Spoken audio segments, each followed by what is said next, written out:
Welcome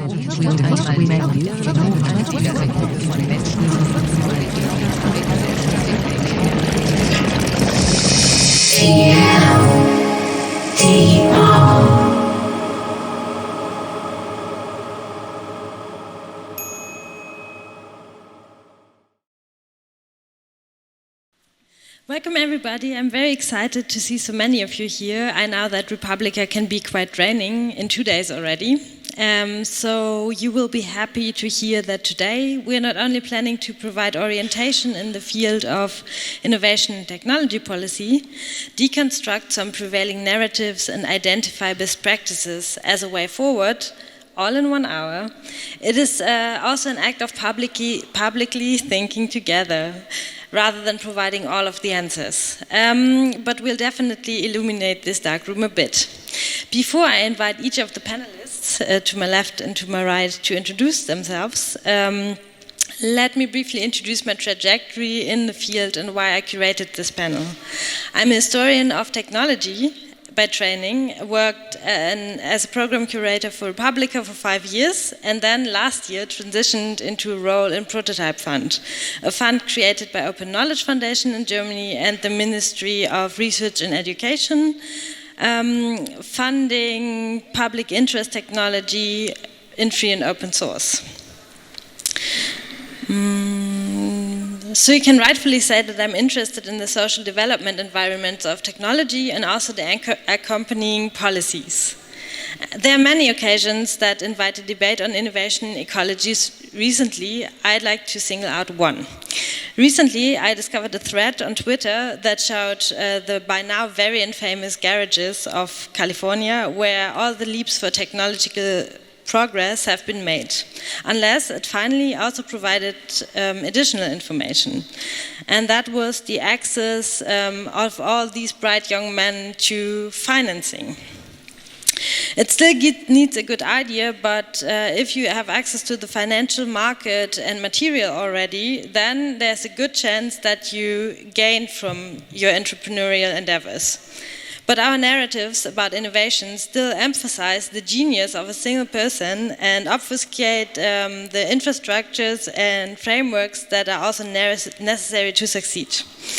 And that, in my opinion, is a misrepresentation with consequences. I afterwards looked at specific examples and devices from history to identify who provided the risky early stage investments in research and development, and discovered that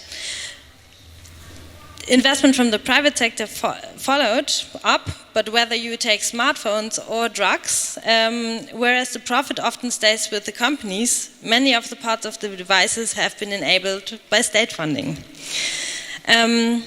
If you look at the visualization of the components that are used in an iPhone, by no means I'm an economist, but I acknowledge the statement is very polemic, but paying 900 euros for something where the single components have already been financed by taxes is not my understanding of return on investment.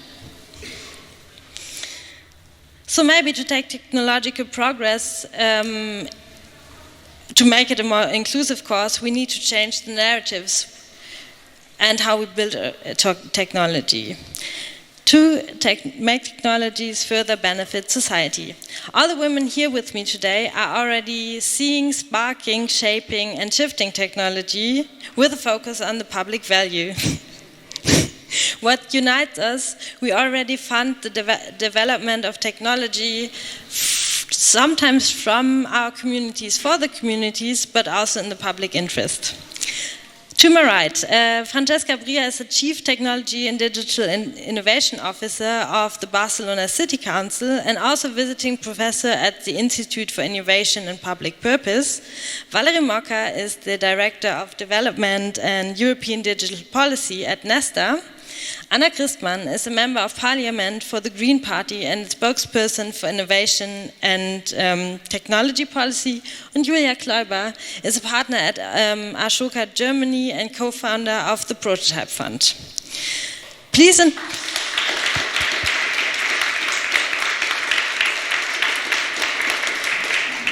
From left to right, please introduce yourself, recent projects, and what brought you to working in this field, and why are you interested in innovation? Thanks, I guess I'll start. First of all, what a cool panel, thanks for joining us. I've been thinking a lot about funding programs and policies lately, and throughout of my professional career, I've always been working with nonprofit organizations. I always had more ideas for projects than actual funds for them. And in 2015, I was so frustrated with how hard it was to find funding for civic tech and social innovation projects that I sat together with a friend, Christmann, and we started to draft our own fund. Because now known as the Prototype Fund, because back then we also saw a lot of civic tech communities working on tools in their spare time, never really finding funding for them to focus on them more. Many of them were applying to funding programs from abroad, like the Knight Foundation. They also had a Prototype Fund there, but since they're very US focused, it was hard to get money from these institutions and programs in Europe.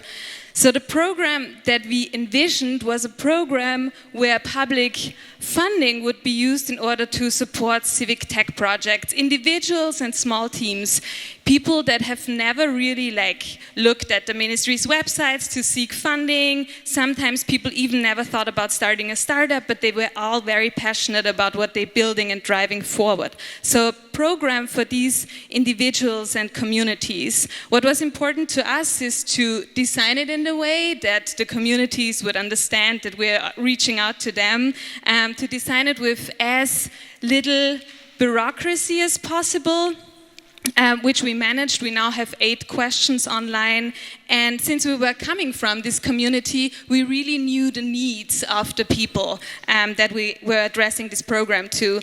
And we approached the Ministry for Education in Science back in 2015, and they really liked our idea because they also wanted to reach out to new audiences and didn't know how. Most of their programs were really focusing on organizations, universities. You would have to be a legal entity, but an individual was not able to apply to the funding sources from these programs.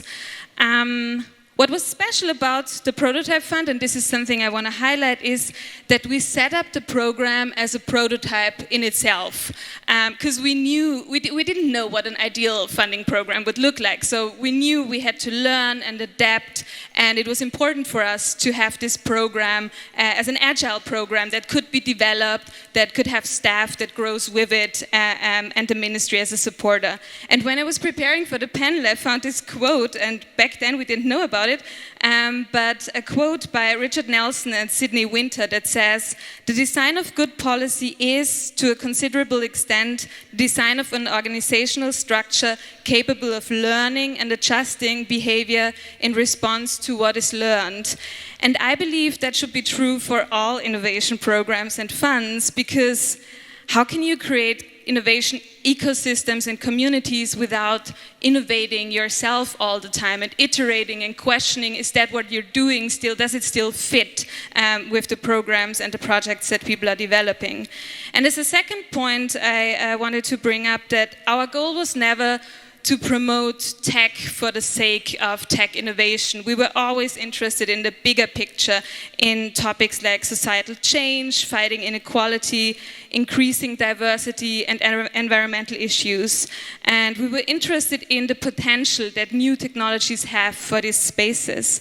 And something I'm interested in right now, and maybe we can also talk about it, is system change. So how do you get from quick fixes to problems, quick solutions, to really changing systems? And yesterday, Alex Hope gave a talk on the main stage. She was talking about a hackathon around the breast pump at the MIT. So they wanted to make the breast pump not suck, and set up a program with innovators there. And while they thought that their goal was to improve the technological set of the breast pump, she told a story where someone approached them and said, as long as women have to go back to work soon after they have a baby, every breastfeeding technology will suck. So they figured that their system change would be in the field of family leaves. So they started to invent an event series called the Make the Family Leave Not Suck policy summit, which I found a really kind of nice example about system change. And I want to end this quick introduction by saying that I really wish that we would see more programs that focus on the system change, more mission-oriented funding programs that do not only provide money to people and communities, but help to grow these communities and these networks, and who equip the grantees and the teams with skills. So I also want to see them as inclusive as possible, because as we can see with the breast pump hackathon, like, innovation can come from anywhere. So this is my quick take and a quick introduction of the Prototype Fund.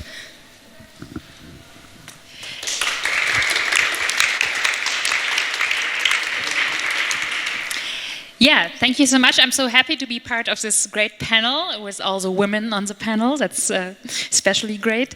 And I think it's very good that we have this topic of social innovation here on the Republica, because I think it's one of the major shifts we have to make in the next few years, and that's what maybe you described as a system change, that we need a kind of a new interpretation of innovation, and more to a social one and more to an ecological one. Of course, my perspective from the Green Party are always these two issues that I think are bind very closely together.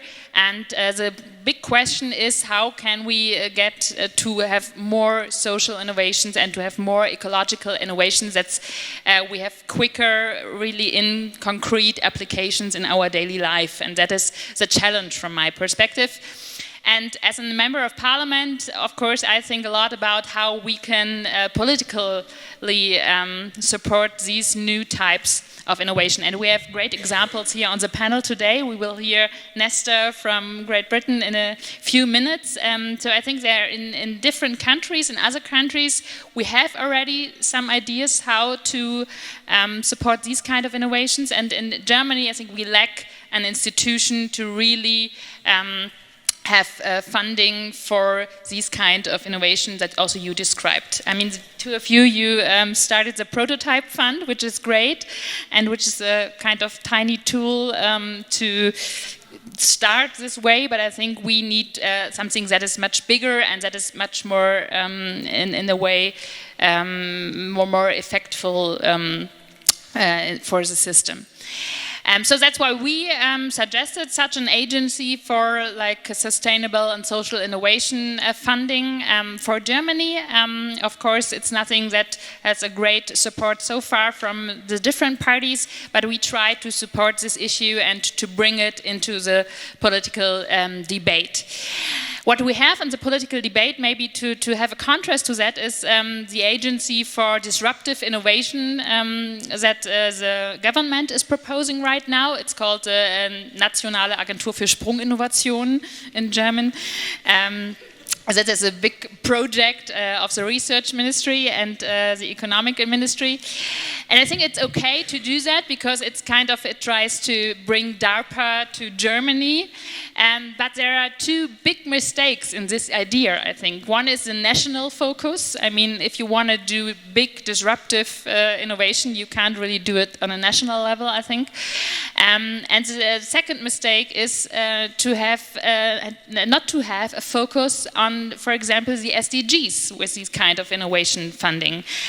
It's just a very general approach, and it's also not even yet clear how it will work exactly.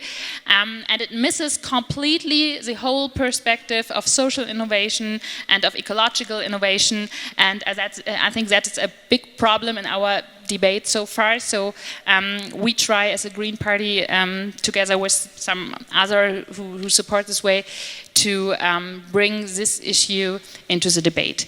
And then maybe one second point before I give to the next person is what is also important, I think, to have a new idea of innovation and to bring more social innovation into application is to have in the whole tech sector more diversity. And I mean here, I think many people of you know that very well.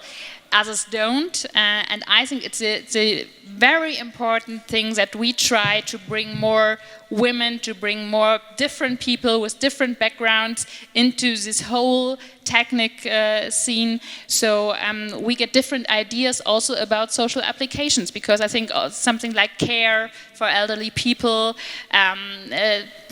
problems that women have more than men that you mentioned, these are all possible fields where we could have lots of innovation if the people were there who would develop these kind of things and who would know the problems that different people have. So I think that is also a political point, to bring more women, more different people into these fields, and that's also what I try to achieve in the parliament.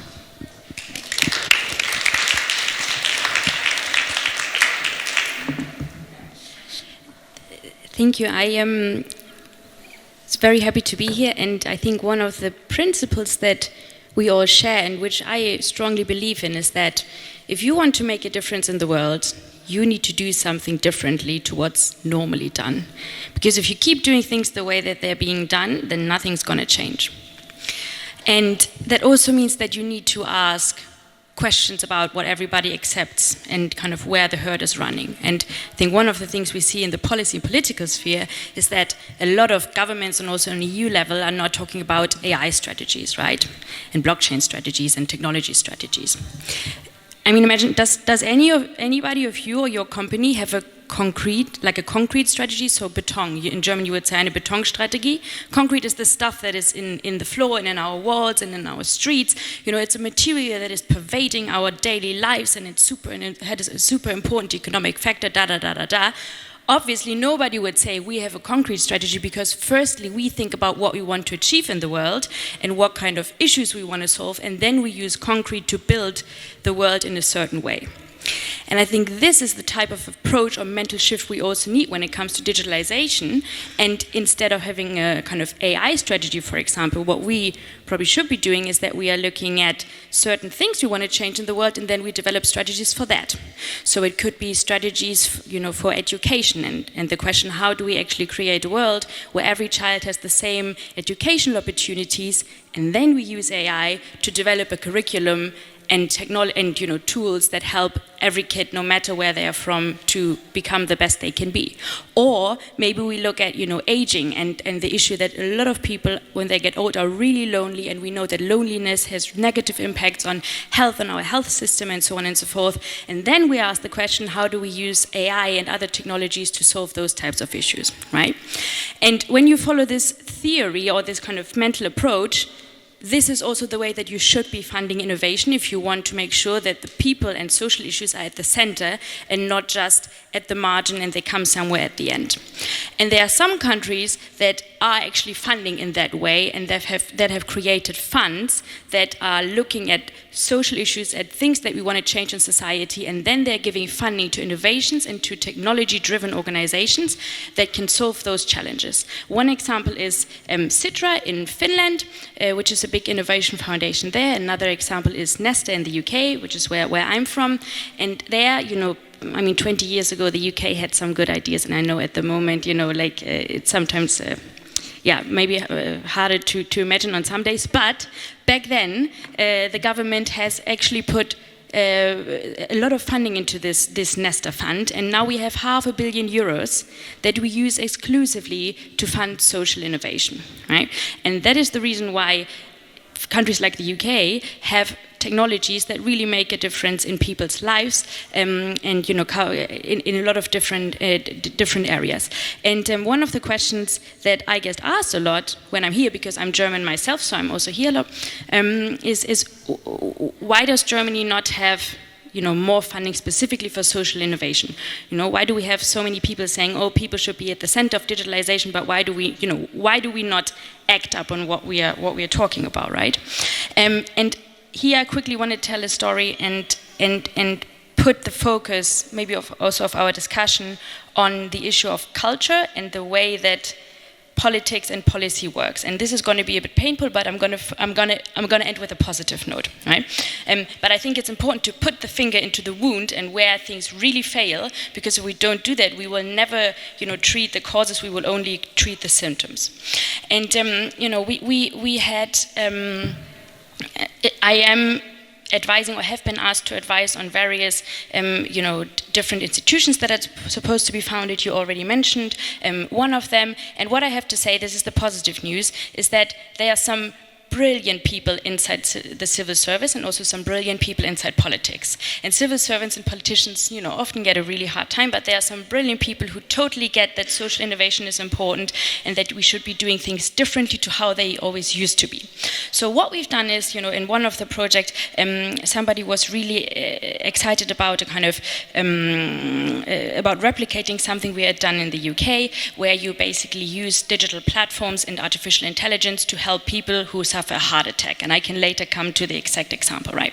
So this person was asking if we could support this with, some advice, because we had already scaled these technologies across the UK and many other countries, New Zealand, Australia, and so on and so forth. This person had organized, a lot of other support, funding, the innovations and the organizations that had developed similar technologies here in Germany. Everything you could say was kind of ready to go, and then we. Still haven't, started any of that, or they haven't started any of that, because in the end it failed because, nothing happened because of 3 reasons and 3 arguments. Number one was that, a lot of people were asking, what kind of positions would we have, because I have this person here that needs a position and I have a person here that needs a position. The second question then was, are all the people involved in this project from our party, because we can't really have people from the other parties involved in this project. And then there was a third argument, which I thought was the most ridiculous one, which was, if these solutions and technologies have worked well in other countries, then we can't do it here, because somebody in my party could say that we have just copied it and we can't do that, right? So long story cut short, nothing happened, and instead of doing something, we are still at the status quo as it used to be. And certainly one of the key challenges we have when we want to create new models of funding, new organizations, new institutions, is that party political politics, protecting the incumbents, and I think also a fear of maybe opening up and really collaborating internationally is something that is holding a lot of good ideas back. And it's holding back the people inside politics, inside every party here in Germany and in the civil service, who have a lot of ideas and who want to be brave and who want to be different and try something new. And why I get up every day is because I want to build a world and a future that belongs to everyone, and where everyone can develop this fire and this idea that they have inside of themselves, no matter who they are, which party they belong to, or if they are, young or old, or have a certain kind of professional background. And I think that should be our goal, that we build a world that belongs to everyone, and that we ensure that digitalization can be something that everybody can shape, no matter where they are from. And I think for that we do need to talk about culture, because no matter how good your strategy is, it is absolutely true that culture eats your digital strategy for breakfast.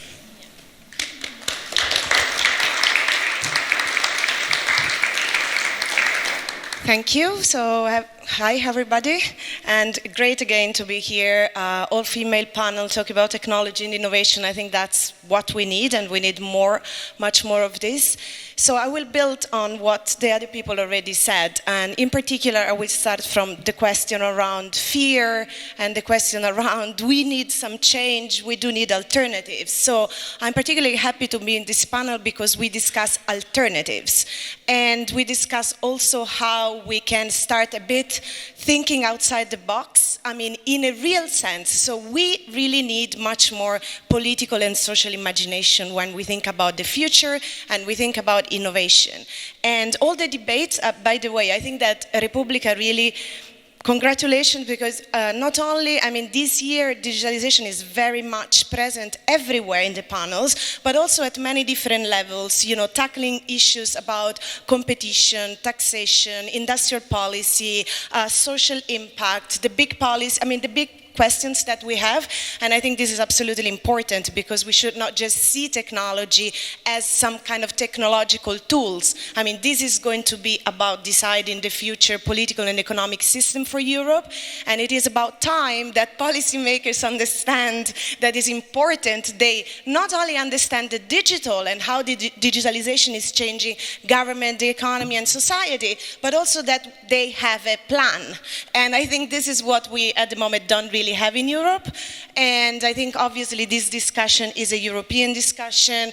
I think it's not only what Germany is doing, what all the kind of different nation states are doing, but it's a European question. So are we able as Europe, in a moment I think where we have a lot of opportunities because there is a big backlash against the dominant market and social power that the big tech are having. So there is backlash against monopoly power, against the question around civil liberty and privacy, data breaches, election manipulations. So many people are worried. And many people, I think, very clearly are saying, you know, we want to take democratic control of digital infrastructures. We want to know who owns our data. So we want to have sovereignty over data. And we want that with our system, which is governments and policymakers, but also academia, universities, political parties, civil society, and citizens, we decide what is the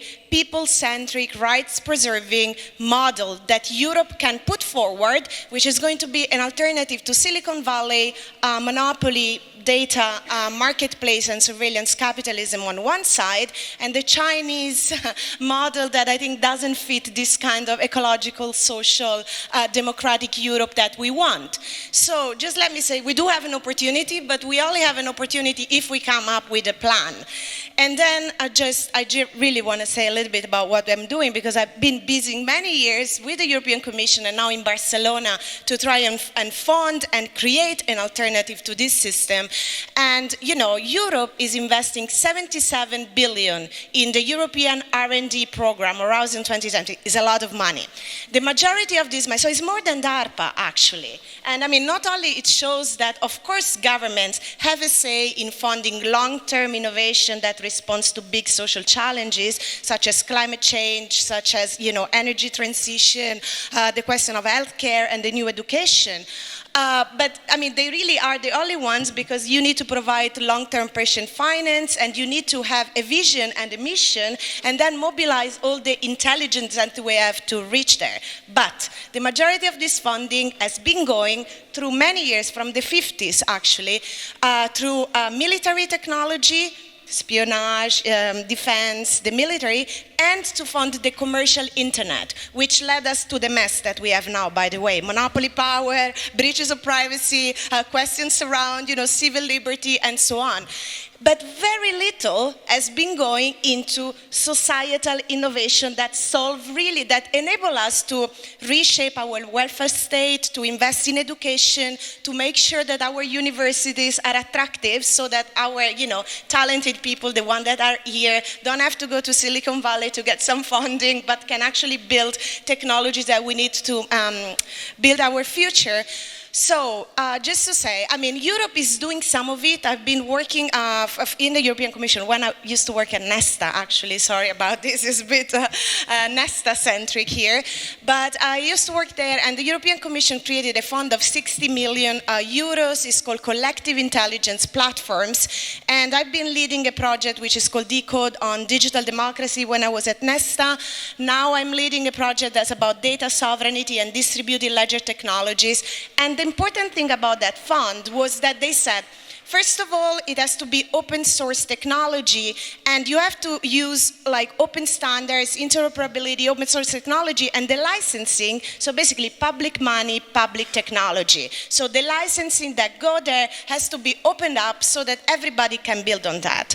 The data has to be open, but also we have to use ethics, privacy, and security by design, because we want to support fundamental rights of citizens.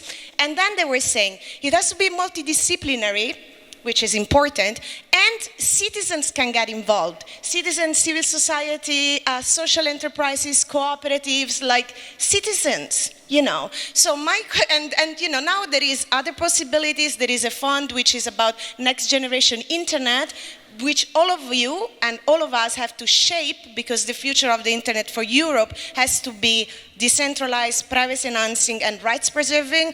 And I'm telling, maybe we do not need artificial intelligence strategy. I think we do. I think actually we need both. We need the big societal challenges, but we also need to have better infrastructures. I mean, we actually need different infrastructure for democratic participation. It cannot happen on Facebook. I mean, we are now having European citizens on Facebook for elections. Who is guaranteeing, I mean, where are the democratic guarantees? Can we avoid a manipulation of personal data in a platform that have as a core business model the manipulation of our data and the collective exploitation of personal data? My answer is no. So I do think that we need alternative, and we need to fund this alternative as a society.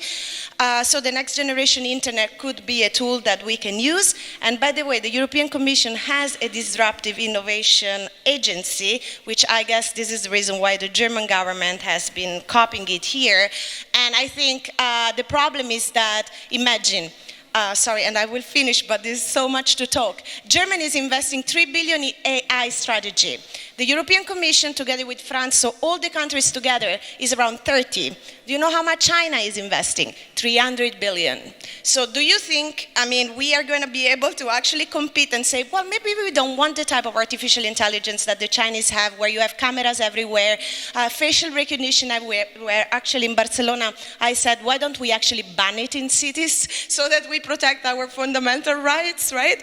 And so we need much more of investment, and I think we need investment in infrastructure that is privacy preserving and is people-centric, and then we need to meet that with, of course, what are we going to do with technology? Why do we need more technology? And the answer obviously has been said already by all of the people here, which is, you know, climate change, the energy transition, healthcare, education, public transportation system, I mean, all the kind of welfare state that we need to rebuild. So lots to do, basically. So we need to have this conversation and then maybe have some action about it. Thank you very much.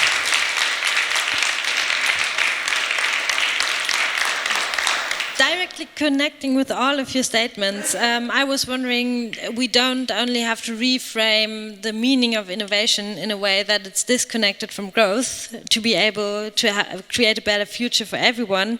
If we look at the Sustainable Development Goals that all of you mentioned, very little of these challenges will be tackled by technology only, and at the moment you have to phrase your idea in a technological framework to have access to funding and to realize or to really put it in implementation. And if you look at it, is it rather a mindset and a way more restrictive use of resources that also has to be a principle that guides the development of technology?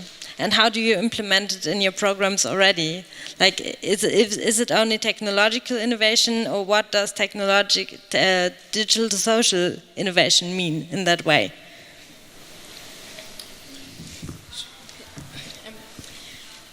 The answer is never just technological or just social. It's always a mix of those things, right?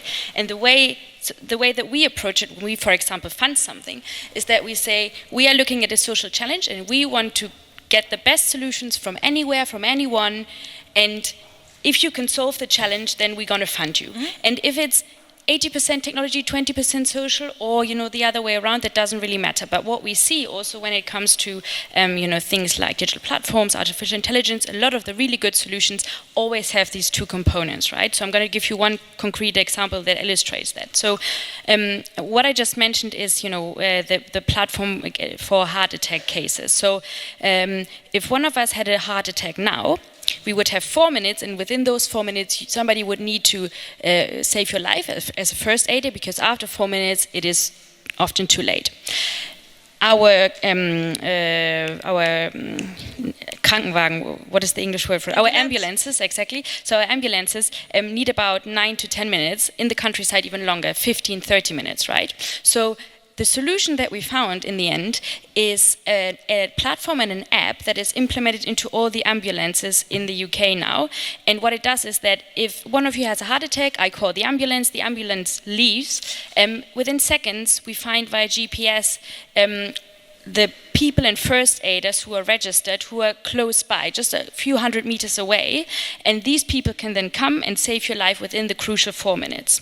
And that is a solution that can save 10,000 lives a year, and it is a solution that builds on the technology. It has a kind of, a bit of digital platform, and they are now augmented reality and artificial intelligence element, so to speak, but it builds essentially on humans helping humans, people helping people, and even in the future our solutions will be very people driven, and the best solutions for people often and almost always involve people. And it's also our decision that we say we wanted to involve people. We don't just want there to be a black box with some technology that nobody understands. And I think this is the key role also for funders and also for governments to set these frameworks and say, we have certain values, we put those values into the frameworks, and if you stick to our values, you get money, and if you don't get any money, and that's how we create an incentive for an innovation system to develop into a certain direction. Yeah. So what's the question? Technology or?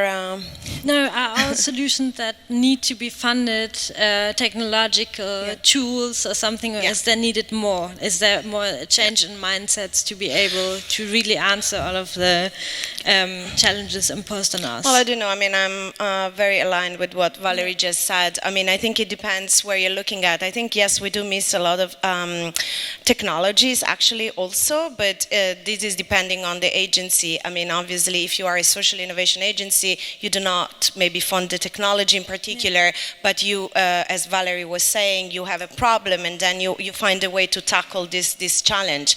I think that, I mean, for instance, I do an example. In Barcelona, we are, cities can do a lot. Mm-hmm. So cities, I think, are a very interesting kind of intermediary public institution because we are closer to the citizens, so we can have this kind of engagement and participation, which I think is critical. So for instance, I'm in charge of the smart city policy, and I really had to say, okay, hold on a moment, we are not going to implement a smart city that starts from technology, with the technology vendor pushing us all kind of things from sensors to connectivity to data to the blockchain, now is 5G, all this technology, and nobody knows why do we need this technology. I mean, to do what? What are the problems we're trying to solve? How are the citizens participating? So we had to really shift everything around, and now we have implementing a large-scale participatory democracy movement and process, 400,000 citizens participating into shaping the policy agenda. 70% of the action plan of the city of Barcelona comes directly from citizens, and they have been the one really defining the policy agenda of the city together with the administration. And I think really this citizen participation is absolutely critical. That's also why we have to find more investment into civic technology, but really where citizens are participating. We are not only consumers. I mean, here we are trying to say that we want to shift the power to citizens as maker, as co-producer of value, as fully participant. It's not just about consumer competition law and all these kind of things. It's also some broader agenda. And we have been creating a digital social innovation fund where we are spending around 3 million per year to fund, grassroots innovation that contributes to the local economy, which has a good impact on the city, and that uses decentralized and privacy enhancing and open source technology to do that. And it's broad. I mean, in the city you have the maker movements, which are all this digital fabrication technology, which are making sure that the fourth industrial revolution is democratized. So it's not just going to be about one sector, like the car industry, because we are in Germany, or manufacturing only. No, this has to diffuse throughout society in all the different economic sector, and it has to bring, the wealth has to be redistributed. And we created, together with the makers movement, we created 3 maker places, maker labs that are public. where we do a lot of training. So STEAM education, which is science, technology, mathematics, engineering, and the arts. Citizens can come in, they can understand how the technology is impacting their life, they can have training, courses, and all these kind of things. We do very strong gender policy as well, because really, I mean, if you look at the statistics, it's crazy. Like in Europe, 30%, less than 30% of scientists and researchers are women. I mean, it's even broader, the problem, than just like technology sector. And well, what I want to say is that you have really a broad ecosystem at a city level that you can foster, and ultimately we are ambitious as a city and say, I think there is a lot here, and I want to know what you think as well as a policymaker about politicians betting on these alternatives to scale, to become big, to become the type of innovation they want in the city, and not just some tinkering of some hackers and activists around the corner, you know, doing their nice little things, you know? And this is about us saying, this is the type of city that we want to have. And for instance, we want less of the kind of Uber predatory business model that is, offloading all the problems to the workers and precarizing labor. We don't want the type of negative externalities that Airbnb is bringing to the city because of the housing issue. So we want actually to expand affordable housing. And it is a problem if I have, a business model that is putting the rent up 3 times in cities, so we have to do something about it. Do we want those technology companies to pay taxes? Yes, so they're absolutely not paying any taxes at the moment. So all of this has to come into different models where we fund and we say, what is the social impact of this technology? And amplify the positive one. And I'm sure, I want to know what you think about that. And then finally, we need to get back control of data. So this data that we continuously produce, and this is something I think, here in Germany, you have a debate about data for all. You're starting to look at, we need cryptography, we need to protect our fundamental rights in this digital society, and I think we need to find ways to, the data has to be a common good, on top of which all these alternatives can be built. So if the data becomes a common good, and then with privacy-preserving features, we open it up to SMEs, startups, cooperatives, small projects, and so on, they can build the next generation platforms and technologies that are more cooperative and that bring social impact. So I think the data part is really important, because otherwise the data is in the hands of few players. They are the only one building artificial intelligence services, and we just cannot get it done.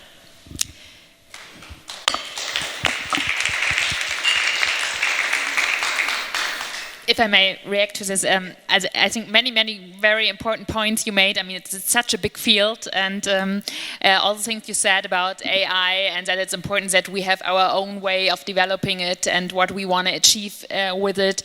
I absolutely agree. And but let's make the reality check. In Germany, we have like thousands of strategies. We have the AI strategy now, which is only 1 billion now, not anymore 3 billion, so it goes down and down.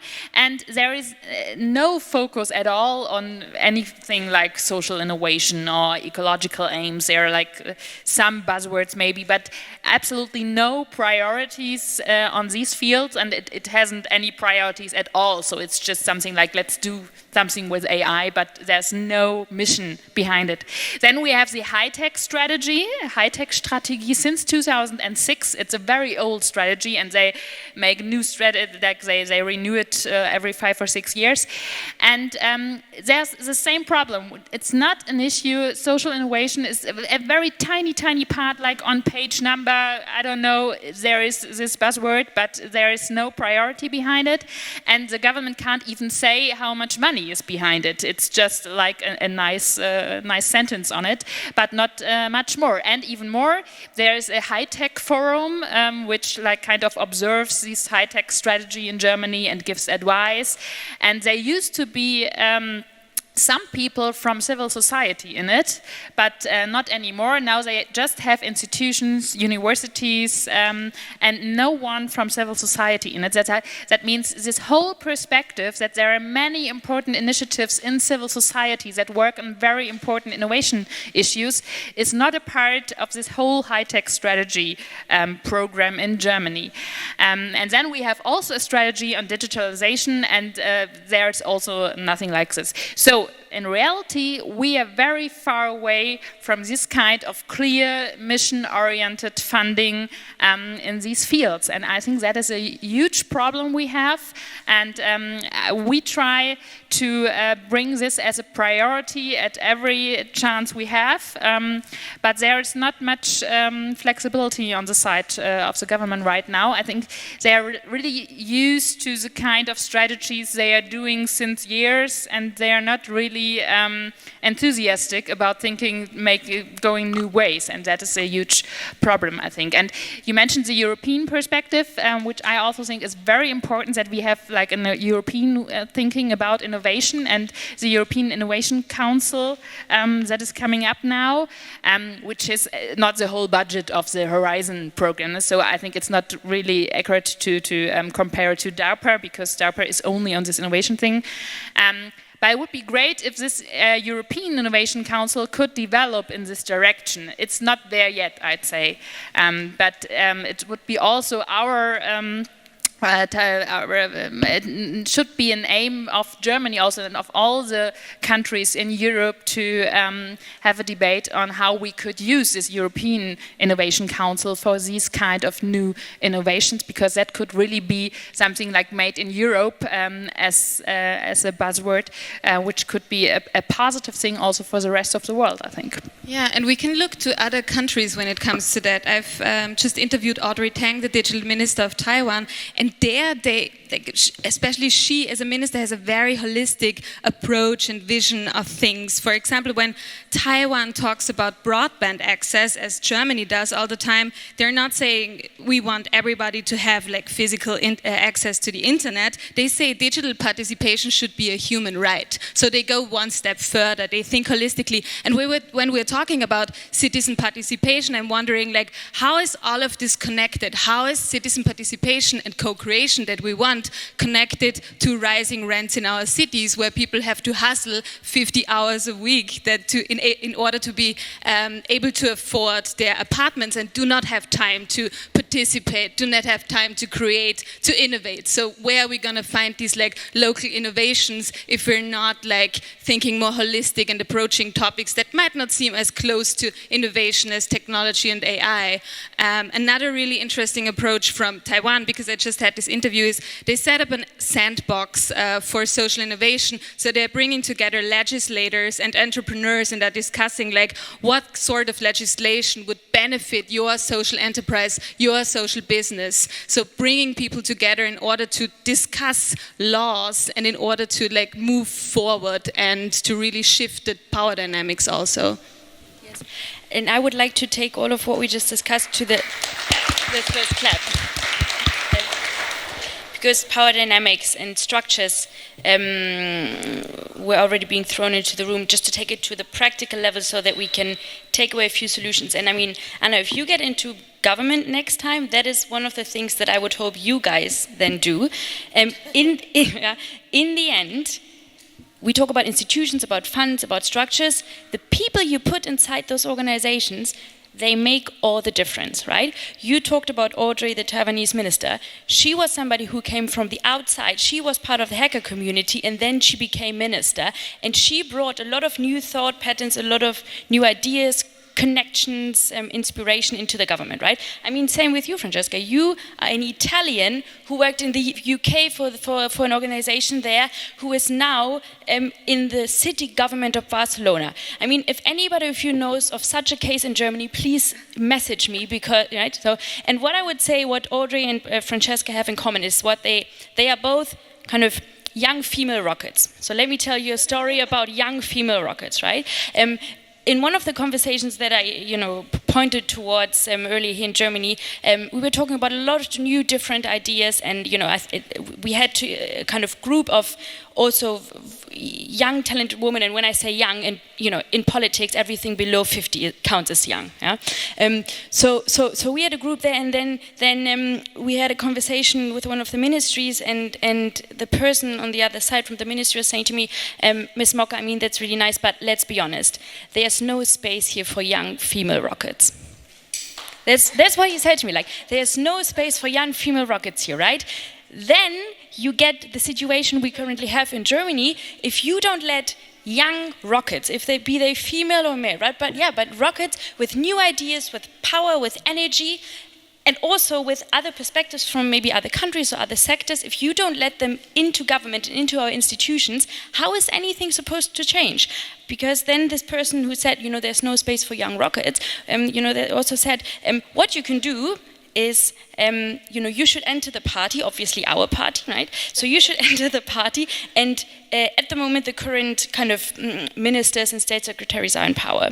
The next generation will come into power in 10 years' time, and in 20 years you can really make a difference, right? And I was just thinking, in 20 years' time, oh my God, I feel I already make a difference now, right?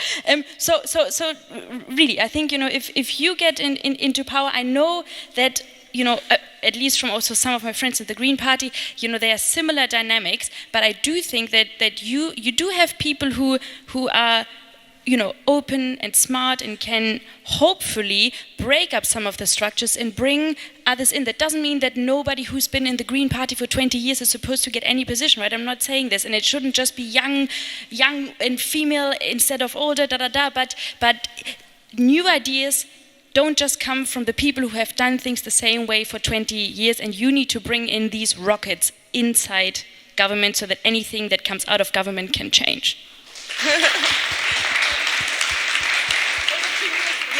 No, I actually want to add on that. I mean, away from the rockets into, I find out how important, this is actually serious, how important it is to, as we are all saying, when we think about digitalization in particular, it is nothing to do with just technology and how you bring the technology in, but it is the cultural change, it is the organizational structural change, and this is, by the way, a lot of the work of Mariana Mazzucato that you quote at the very beginning, where she says, okay, if we want governments not just to be, they're very shy, doing just market fixing and de-risking and, thinking at the edge, but we want government to be innovative, to shape the future, and to invest in the future of innovation, we need to change structurally.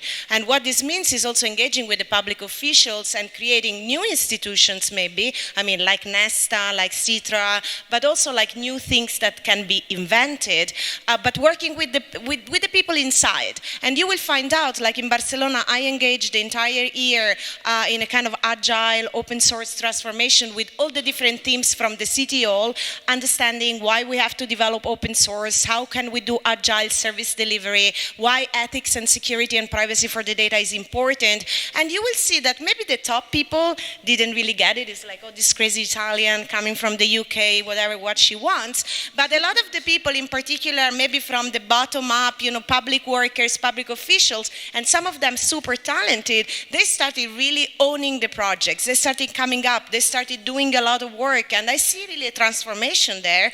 And I'm sure that now, whatever happens, if I move away from Barcelona, whatever, there is teams there and people that are carrying on the Barcelona digital plan with citizen participation, with the ecosystem of the city, with the communities, and inside the public sector. So I think besides like bringing in new, fresh, young female rockets, we also have to work in kind of restructuring, reshaping, rethinking, innovate inside the public administration, because otherwise, really, there is no possibility to do this. And so we have to get the people working with us, and it's possible, it can be done. I'd like to look a little bit, connect, because we already established that we spend a lot of time and funds also on cleaning up the mess that the private sector created with all kinds of digital services and applications. Almost all artifacts that we value as a society are made by men or at the order of men, and also with emphasizing the making. But behind every one of those is an invisible infrastructure of labor, primarily caregiving, as Anna already mentioned, repair, analysis, and education around the products that come to life, and its various aspects that's mostly performed by women. How do you support this labor in your daily work, in the programs you create, and in your policies? Because I think maintenance is as important as innovation, especially when it comes to infrastructures.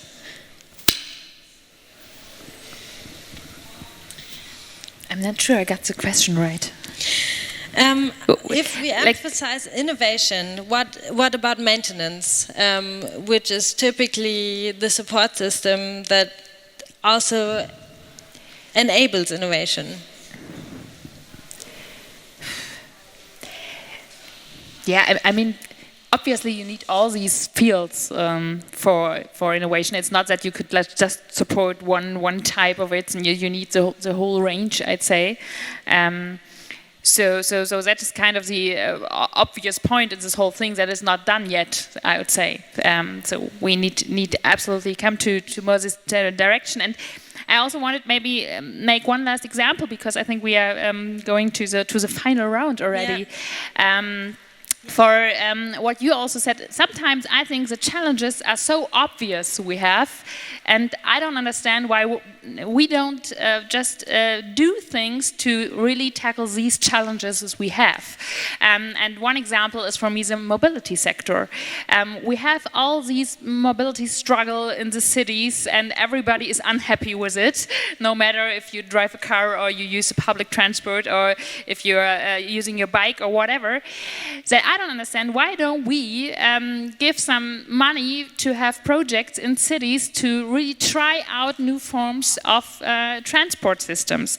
And that is one part of this whole social innovation thing, to have cities who try to make together with the people who live there and the companies that are there to try out new forms of mobility on a larger scale. Because we always think about micro mobility and this type of mobility and electric cars and all these things, and everybody just says, oh no, it won't work when we scale it up. Why don't we try it? And this is the things where we have to also make a change in our way how to fund innovation. I think we need to have more places where we actually can try things out, and like sandboxes, like experimentation courses, and that's for me also an important issue we might not have yet spoke about too much in this round, but I think this trying things out is also one really important thing, and trying things out together with the people who are affected by these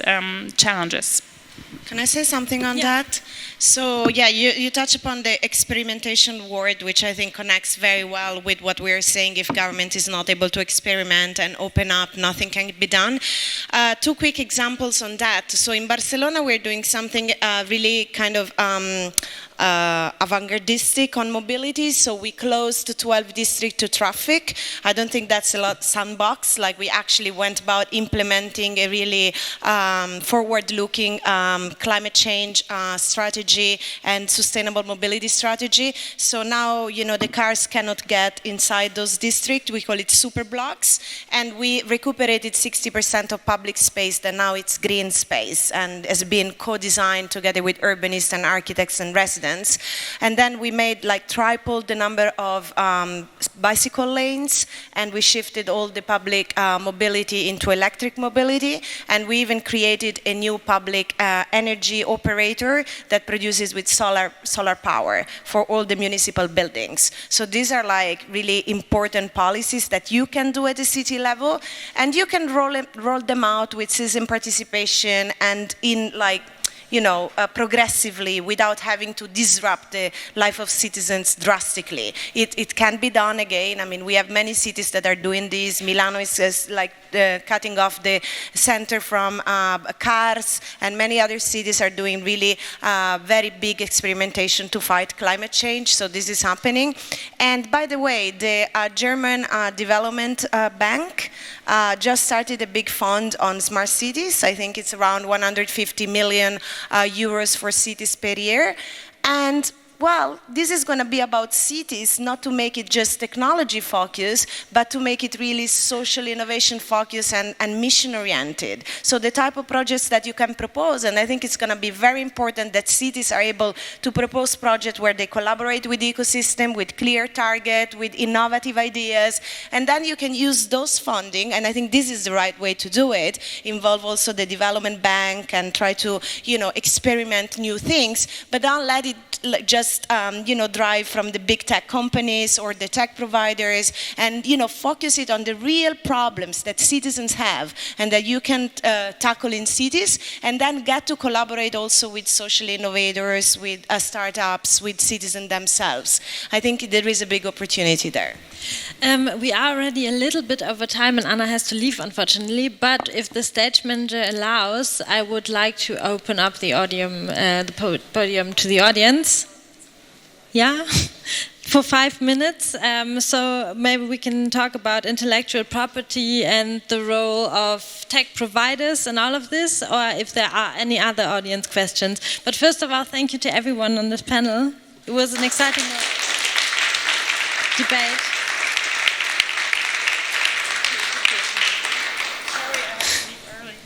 Other questions from the audience? Then I can hand over the mic.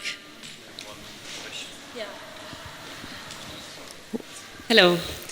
Thank you for this very nice panel. It was very nice to have a stage full of rockets. I'm here with my daughter who's 5 years old, so it's very great to have this kind of a stage here.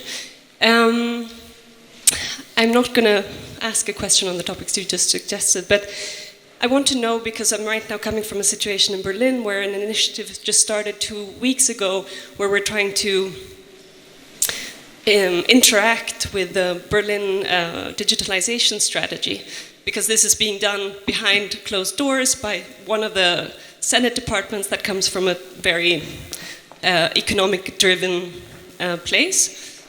And I think this is also something that the other woman that just left was saying, that there's so many strategies being built from so many different departments, and how we can start finding a coherent politics where these strategies are not totally working against each other. And I think Barcelona is a very good example, because you had this one position of leading all of the initiatives on technology, and how important you think this is, because we're finding it very, very difficult to interact with so many different kinds of actors.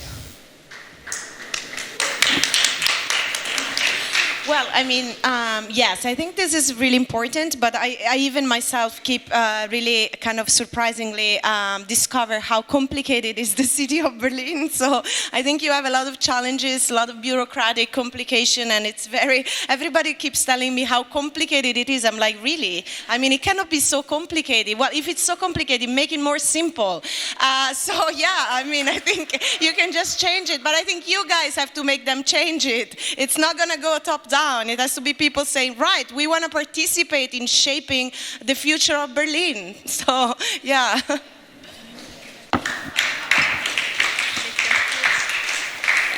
Then, very practical approach, find allies, find other organizations who are lobbying or supporting your cause. And then sometimes it's not the politicians who are driving change. Sometimes it's really about finding people within the public administration who support your cause, and they know the spiel, and they can support you as well as politicians sometimes. So it's really about also talking to the people within the public administration, not the most obvious ones. Yeah.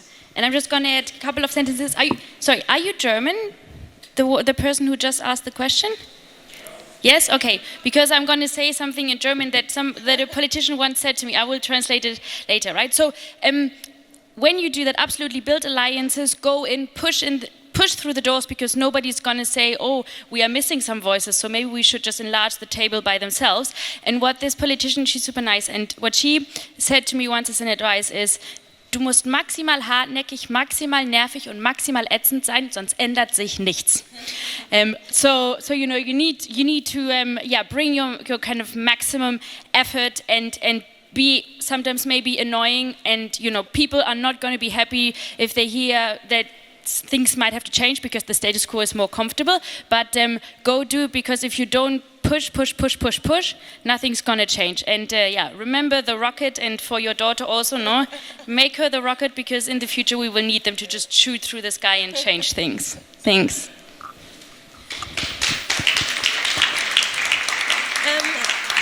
Again, thank you very much for participating in this panel. One final sentence to wrap up. How do we move on from here? Yeah.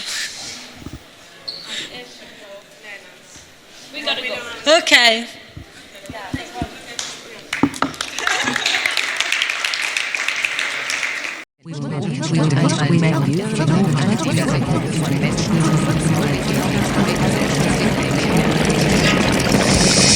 Yeah.